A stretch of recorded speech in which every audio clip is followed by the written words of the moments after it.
जय गणेश जी की जय। भवानी जय महाकाल। द्वारकाधीश दया करे। कथा सुनने के लिए द्वारकाधीश को रखा हुआ है, बुला रखा है। कहे द्वारकाधीश आप बैठ जाइए, कोई सुने चाहे नहीं सुने, आप सुनिए हमारी कथा। तो भक्तजनों, भागवत कथा के क्रम को आगे बढ़ाते हैं कि जब सनकादिक ऋषियों ने कथा सुनाना प्रारंभ किया तो स्वयं प्रभु पधारते हैं।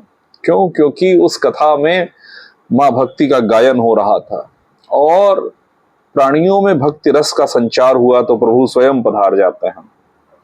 तो बाकी शौनकाद ऋषियों ने प्रश्न पूछा सूत जी से, और वही प्रश्न था जिसको पूछा गया नारद जी द्वारा कि भैया कथा का प्रारंभ हो रहा है और आप महात्मा की चारी चर्चा हो रही है, क्या कभी इस कथा से किसी पापी का उद्धार हुआ है? आप हमें बताएं। होता है ना प्रश्न, विज्ञान के छात्रों को मालूम, उदाहरण सहित विवरण बताइए, उदाहरण सहित वर्णन कीजिए। तो उदाहरण क्या है इस भागवत कथा का? तो सनकादिक ऋषियों ने एक कथा सुनाई। प्राचीन काल में तुंगभद्रा नदी के किनारे एक ब्राह्मण रहा करता था जिसका नाम था आत्मदेव।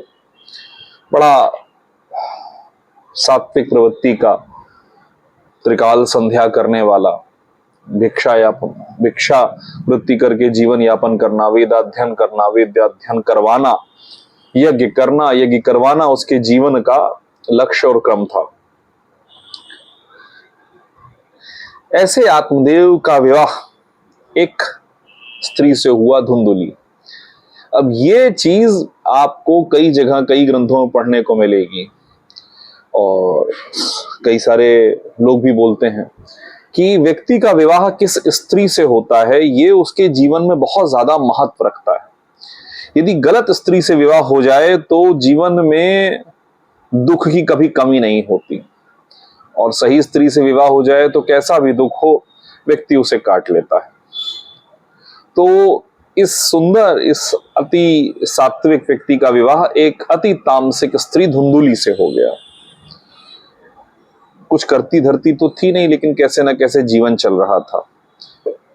एक समय ऐसा आया कि संतान नहीं थी दोनों की, तो एक समय ऐसा आया कि आत्मदेव बड़े दुखी हो गए और आत्मदेव दुखी होकर वन में चले गए। उन्होंने कहा कि अब मैं पुत्रहीन रह जाऊं, मैं पितृकर्म के लिए कोई मेरे पास संतान ना हो तो मुझ पर पितृ ऋण बहुत बड़ा हो जाएगा, तो मैं शरीर ही छोड़ देता हूं। तो वन में गए आत्महत्या करने के लिए। तो वहां एक संत मिले उनको। संत ने बात की, संत ने समझाया, कहा कि कहाँ तुम इस चक्कर में पड़े हो कि कोई पुत्र होगा तो वो तुम्हें सुख देगा। सुख पुत्र से नहीं मिलता, सुख पुत्री से नहीं मिलता, सुख किसी बाहरी से नहीं मिलता, सुख सिर्फ अपने कर्मों से मिलता है। तुम इस सब चक्कर में मत पड़ो और तुम अपना जो स्वाध्याय करते हो, जो साधना करते हो, उसको करो। इस सब से तुम्हें सिर्फ कष्ट प्राप्त होगा। लेकिन आत्मदेव जी अड़े हुए थे, नियति के विरुद्ध जाना चाहते थे। हम में से बहुत सारे लोग हैं जो नियति के विरुद्ध पाना चाहते हैं, बहुत जल्दी है। मैं स्वयं भी शायद उसी क्रम में था नहीं था बड़ा शब्द हो जाएगा। कई बार मैं भूल जाता हूं, आप भी भूल जाते होंगे कि हर चीज का एक समय होता है, हर चीज का एक निश्चित समय होता है। वो वस्तु, वो घटना उसी निश्चित समय पर घटती है, और कई चीजें ऐसी होती हैं जो हमारे लिए अनुचित होती हैं। उनको मांगने से, उनको पाने से सिर्फ कष्ट होता है। वैसे तो इस कथा का महात्म ये है कि ये भागवत का महात्म बताती है, पर एक बार चिंतन करें। आज आप लोगों के साथ सुनते सुनते आप ये बात कई बार सुनेंगे मेरे मुख से कि आप लोगों के साथ कथा सुनते तो एक प्रश्न आना अति स्वाभाविक है, या एक विषय उठना मन में अति स्वाभाविक है कि आप कैसे सुन रहे हैं, आप तो बोल रहे हैं ना। तो मैं स्पष्ट कर दूं कि इस भागवत कथा को सिवाय प्रभु के कोई नहीं बोल सकता। ब्रह्मा जी ये बात कहते हैं कि प्रभु मेरे अगर अनंत मुख भी हो जाएं और मैं अनंत वर्षों तक, अनंत दिव्य वर्षों तक भी आपकी इस कथा का गायन करूं तो भी संभव नहीं है, तो आप और हम कैसे सुना सकते हैं। मेरा स्पष्ट मत है कि हम जब भी ये कथा करते हैं तो प्रभु हमारे द्वारकाधीश कन्हैया वही कथा सुनते हैं और वही कथा कहते हैं। तो अभी आपसे चर्चा करते करते ऐसा लगा जैसे इस कथा ने मेरे एक प्रश्न, मेरे एक विषय का उत्तर दे दिया कि कब मिलेगा ये, अमुक घटना कब होगी, अमुक पद कब मिलेगा, अमुक सम्मान कब मिलेगा, अमुक सफलता कब मिलेगी। हम सबके जीवन में ये विषय उठता है और हमको लगता है बस जल्दी मिल जाए, जल्दी मिल जाए, आज ही मिल जाए। 10 साल हो गए, 20 साल हो गए, 15 साल हो गए कथा कहते, 20 साल हो गए कथा कहते, फलानी कथा नहीं मिली, फलानी जगह हम कथा नहीं कर पाए। पर कथा तो स्वांतः सुखाय है। इसी तरह से जीवन जो है इसका एक स्वयं का क्रम होना चाहिए, अर्थात हम जो कर रहे हैं उस कर्म में आनंद आना चाहिए। और जब उस कर्म में आनंद आने लग जाएगा तो फिर ये हड़बड़ी नहीं होगी। आत्मदेव ने अपने जीवन में जो उनके लिए उचित मार्ग था उससे वो मतभ्रमित हुए। उनका कार्य संतानोत्पत्ति उस समय नहीं था, उनका कार्य सिर्फ स्वाध्याय था, साधना था। हम लोग भी कई बार हड़बड़ी में आ जाते हैं कि आज के आज हमें परिणाम क्यों नहीं मिल रहा, आज हमें ये कष्ट क्यों मिल रहा है, आज हमें वो समस्या क्यों हो रही है। क्योंकि आपकी नियति, क्योंकि आपका प्रारब्ध है। जब आपकी साधना से, आपके भुगतान से, आपके प्रायश्चित से आपका प्रारब्ध कट जाएगा तो जीवन में कोई अन्य दौर आएगा।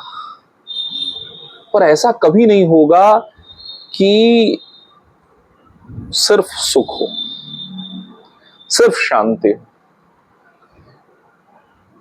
प्रभु की कृपा और प्रभु की अनन्य भक्ति जब तक नहीं प्राप्त होगी तब तक मन में शांति और आनंद नहीं आएगा।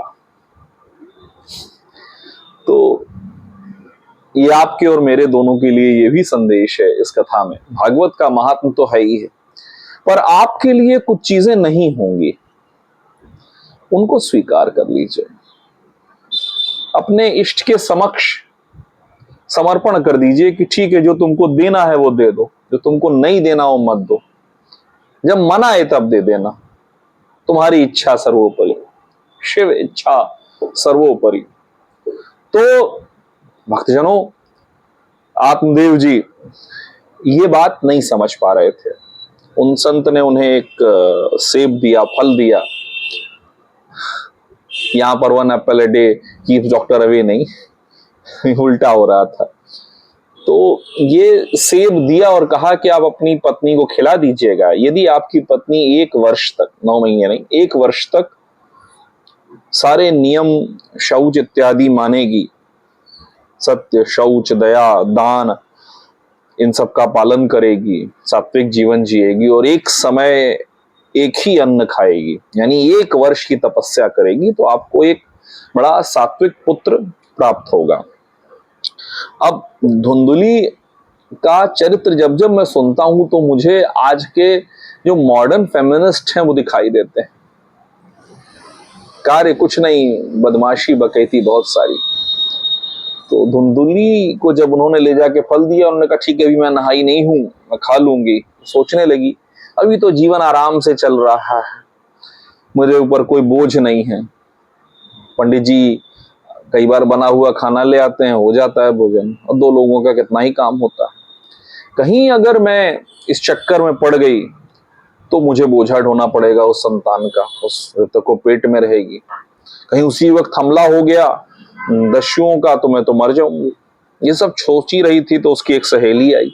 सहेली ने कहा वाह, बिल्कुल सही बात कहती हो तुम, ऐसे कुव्यसन में पड़ना ही क्यों, जबकि एक स्त्री के जीवन का लक्ष्य होता है मातृत्व।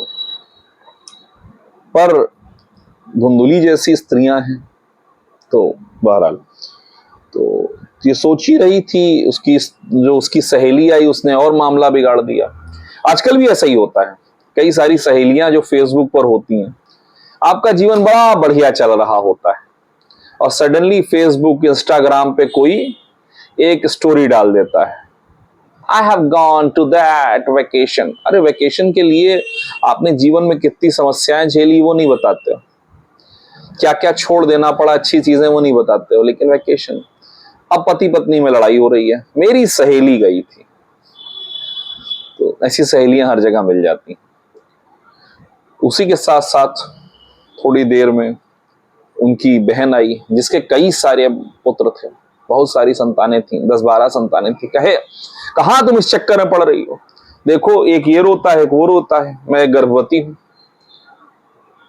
मेरे को फिर संतान होने वाली, तुम इस चक्कर में मत पड़ो, मैं तुमको अपना संतान उठाकर दे दूंगी।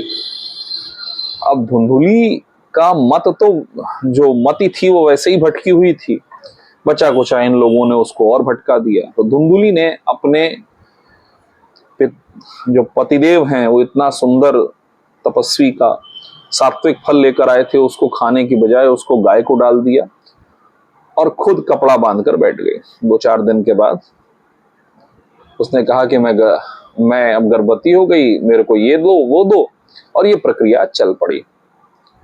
कालांतर में उस गाय को जो पुत्र हुआ उसका नाम था गोकर्ण, एक प्रॉपर मेल ह्यूमन चाइल्ड हुआ, बस उसके कान बड़े थे। और इसको एक बेटा हुआ जो काला सा, देखने में बहुत अच्छा भी नहीं, उसका नाम रखा गया धुंधुली का पुत्र धुंधुक।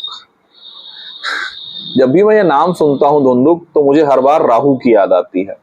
हमारे ज्योतिष के ग्रंथों में राहु को धुएं जैसा कहा गया है। इस कथा को अगले अंक में आगे बढ़ाएंगे। आप सभी को राधे कृष्ण, हर हर महादेव।